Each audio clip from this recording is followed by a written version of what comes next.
नमस्कार, yes news महाराष्ट्रामध्ये आपल्या सर्वांचे स्वागत।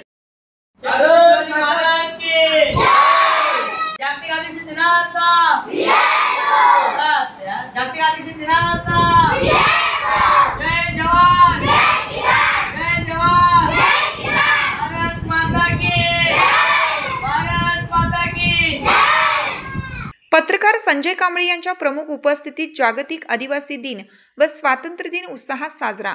युवा संस्कारचा पुढाकार। युवा संस्कार सतर्क संस्थेतर्फे दरवर्षीप्रमाणे याही वर्षी जागतिक आदिवासी दिन व स्वातंत्र्य दिन मोठ्या जल्लोषात साजरा करण्यात आला। कार्यक्रमासाठी प्रमुख पाहुणे म्हणून पत्रकार संजय कांबळे व भरत दळवी उपस्थित होते। कार्यक्रमात मुलांनी विविध सांस्कृतिक कार्यक्रम सादर करून उपस्थितांची मने जिंकली।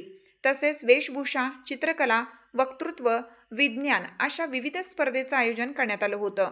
समाजातील 10वी व 12वी उत्तीर्ण झालेल्या विद्यार्थ्यांचा पत्रकार संजय कांबळे यांच्या हस्ते गुणगौरव करण्यात आला।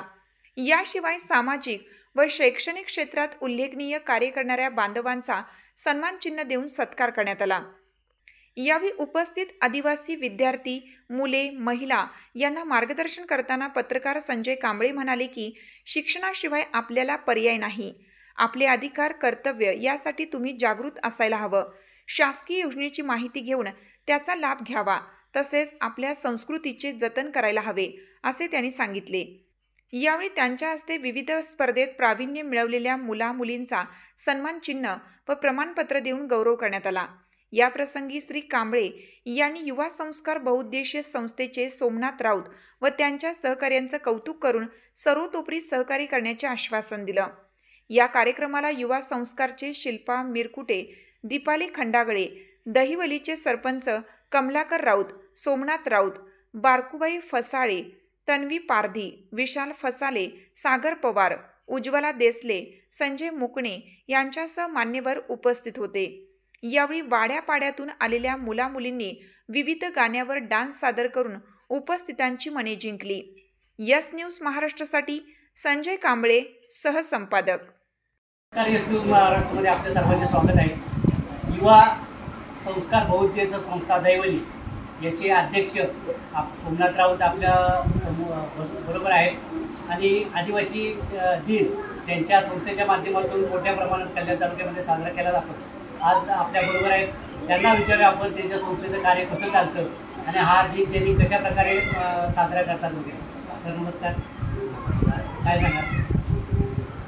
युवा संस्कार संस्था ही गेली 2009 पासून कल्याण विभागाने स्थापन ठाणे जिल्ह्यातील या 3 तालुक्यामध्ये काम करते। खूप सारे असे आदिवासी बांधव आहेत किंवा आदिवासी वाड्या आहेत की जिथे रस्ते नाहीत, पाणी नाही आहे, खूप सारे प्रॉब्लेम आहेत आणि मग आदिवासी समाज हा मुख्य प्रवाहापासून खूप दूर आहे आणि त्यांना जर आपल्याला मुख्य प्रवाहात आणायचा असेल तर शिक्षण एक पर्याय आहे की तो एक माध्यम आहे, ते एक यशाची शिखर पार करू शकते, ते पुढे येतील म्हणून आपण आदिवासी पाड्यांवर मोफत अभ्यास वर्ग चालू केलेला आहे। जेव्हा मुलं शिकली तर त्यांची प्रगती आपोआप होईल, त्यांना खरं काय खोटं काय त्यांच्या होणारा अन्याय हा त्यांना आपोआप माहीत होईल म्हणून आपण शिक्षण एक मुख्य समस्या किंवा मुख्य उपाय मानलेला आहे आणि आपण त्याच्यावर भर देऊन आदिवासी मुलांना शिकवण्याचं काम करत आहे।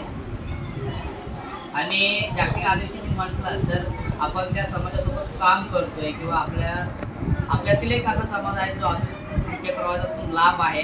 त्यांची संस्था ही मुख्यतः शिक्षण, आरोग्य आणि जीवन कौशल्य या 3 विषयावरून काम करते। आदिवासी दिन म्हणाला तर खूप सारे आपले आदिवासी बांधव आहेत, त्यांना आता त्यांची संस्कृती काय असते किंवा त्यांच्या रूढी परंपरा काय होत्या यात कुठंतरी ते विसरत चाललेले आहेत आणि त्यांना पुन्हा एकदा नव्याने आपण कसं आणायचं म्हणून आपण एक जागतिक आदिवासी दिन साजरा करतो, जेणेकरून तिथे वेशभूषा असेल, त्यांचे पारंपरिक डान्स असतील, त्यांच्या रानभाज्या असतील किंवा त्यांच्यामध्ये खूप साऱ्या अवधूत गुण होतात, ते कुठं ते विसरत चाललेलं आणि ते आपण आणण्याचा एक प्रयत्न करतो। ते एक प्लॅटफॉर्म त्याचे की मुलं येऊन ते साजरे करतील, त्याच्यावर मुलं अभ्यास करतात, भाषणं म्हणाले तर मग त्यांचा ते इतिहास वाचण्याचा प्रयत्न करतात आणि कुठंतरी त्यांना पुन्हा त्यांच्या संस्कृतीची माहिती मिळेल हा आपला त्यामागे।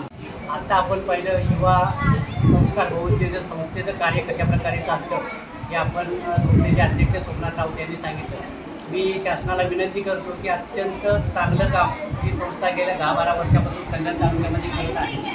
त्यांच्या पाठीवर कौतुकाची थाप आपल्या जिल्हा परिषदेचे मुख्य कार्यकारी अधिकारी असतील किंवा कलेक्टर असतील किंवा तहसीलदार असतील, या लोकांनी त्यांच्या संस्थेला भेट द्यावी आणि त्यांच्या काही अडचणी असतील. आता ते बोलले जसे की या समाजाच्या भरपूर अडचणी आहेत, शासनाचं सर्व योजना त्यांच्यापर्यंत पोहोचत नाही. तर मी आपल्या SPU महाराष्ट्राच्या माध्यमातून शासनाला विनंती करतो की या संस्थेचे जे अध्यक्ष आहेत किंवा त्यांचे सर्व सदस्य असतील यांच्याशी कनेक्टेड व्हावा आणि त्यांच्या काय अडचणी असतील ते समजून घ्याव्या आणि खऱ्या अर्थाने आदिवासींच्यापर्यंत ज्या शासकीय योजना किंवा उपक्रम असतील ते राबवण्यासाठी प्रयत्न करावा, अशी मी शासनाला आपल्या SPU महाराष्ट्राच्या माध्यमातून विनंती करतो.